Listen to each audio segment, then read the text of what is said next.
म्हणून दाखवणार आहे. तुम्ही शांत चित्ताने ऐकावी हीच माझी नम्र विनंती. तुझ्यावर बावार कना मराठीचा तू कैवारी जी,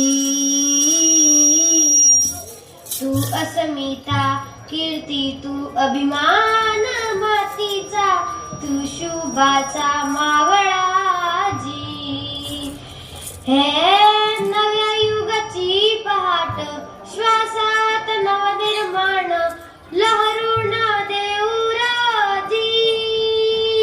हे नव्या पर्वाची ही वाट संकटांना देऊ मात भिडून अजेंडा गगनाशी. मोठी लढाई लढू मातीसाठी गड्या मनगटात जोर लावून.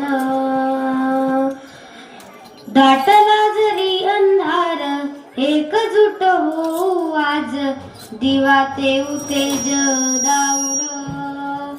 तू आभाळ आभाळ वादळ तुझ तू राजा अस्मानीच बळ दावजी. तू आभाळ